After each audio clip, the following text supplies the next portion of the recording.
السلام علیکم ورحمۃ اللہ وبرکاتہ. زما ګرانو قدردانو ملګرو دوستانو یارانو الله مو خوشاله او بس دا دومره خوشاله شوم چې څه وته وایم.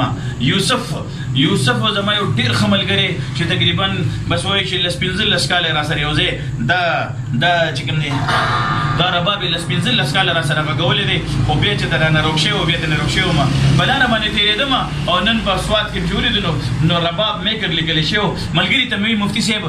صاحب چې د ربابونو والا او د میوزیک والا دیره ده راځه چې ملو شو سره چې ومې کتل نو یوسف رباب میکر لیکلی نو ما هغه مفتي صاحب ته وی مفتي صاحب دا چېرې لا هغه یوسف رباب وي چې هغه ما سره لس دولس پنځه لس کاله رباب غږولې ما سره ډله کې زما ګروپ کې میوزیک اکیډمي و زما او را سره به ډېر ښه ملګري مې دا هغه وي چې را مخامخ شوم که نه نو وای نو بس دا وې مننه چې دا کومه خوشحالي را باندې راغله. یوسف تقریبا ډېر وخت پس را سره ملو شو ربابي یو نامي ګرامي ربابي او د ربابونو د جوړولو هم ماهر او د راګ نه هم ماهر او د وینا هم ماهر د غزل او ډېر درون خوې او ډېر تقوادار ملګری هغه ټیم سره خپل مونږ د سپې کول مو بګل کله ګډوډ کول او دا سم لګته د ډېر خپل وخت را سره تیر کړی دی نو چې راغله ملو شو مو سره نو ډېر خوشاله شوم. ربابي یوسف نن په سواد کې پروت دی او دا غشان چې داسې وخت پوه چې په غټو سټیجونو باندې به په پاکستان په مختلفو علاقو کې را سره ګرځېدو په سټیج باندې به را سره رباب وګولو او نن دغه د سواد ته راغلي د ربابونو د ملنګي دیری ده. زه به د خپل لوی الله نه د دې ملګري دپاره د دې رور دپاره سوال کوم چې رب ذوالجلاله دا مال دی چې کوم د سکون زندګي را کړې ده د الله په ذات قسم کوم ملګرو واورئ د الله په ذات قسم درته کومه چې کوم سکون ما په دې موسیقۍ نه بهر زندګۍ کې د قرآن او د حدیث په لاره کې ولیدو په مدرسه کې مې ولیدو په تبلیغ کې مې ولیدو دا ملګري ګواه دي د دې په لاس باندې به پنځلس شپاړس شل زره پنځه زره دېرش زره څلوېښت زره دا به د یو شپې د نن نه شپاړس اوولس کاله مخکې شل کاله مخکې دوی په خپل لاس به راکولې شل پنځه زره او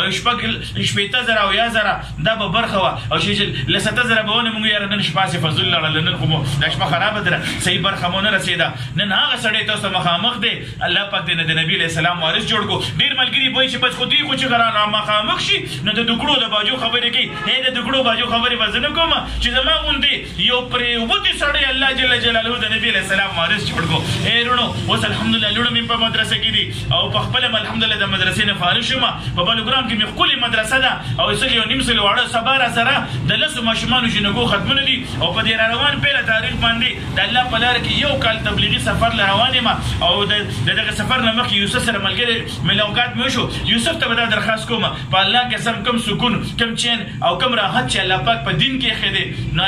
د الله په ذات باندې بیا د قسم کوم چې نه په مال کې شته نه په دولت کې شته نه د دنیا په یو شغل کې شته سکون الله پاک په دین کې دی. یوسف خان راځه لږ خیر دی لږ به دې طرف ته انشاءالله کو لږ به کو الله پاک به د ډېرو توفیق راکړي. سبا زما په مدرسه کې ختمونه دي یوسف صاحب له دعوت ورکوم انشاءالله العزیز او دا هاشم نیک انسان دی سبا به زما مدرسې ته انشاءالله ختمونه لم راشي او زه امید کوم چې زه چې خوشحاله شوم نو یوسف هم خوشحاله شوي بس وایم یوسف ته راته وایي خوشحاله شي ملګرو ته وایي که نه بس دا پیغام ورکړه. ډېر خوشحاله شوم تاج اکبر صاحب ماشاءالله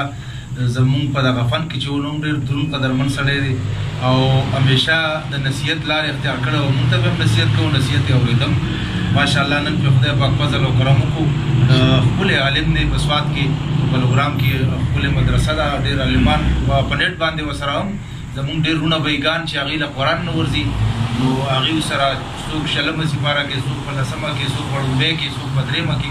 نو ماشاءالله ډېرې لویه مجاهدۍ شروع کړې ده او خدای دې وله نور هم کامیابي ورکړي خدای دې مونږ هم په صراط المستقیم باندې قایم دایمي وساتي. ډېره مننه. السلام علیکم ورحمت الله وبرکاتہ.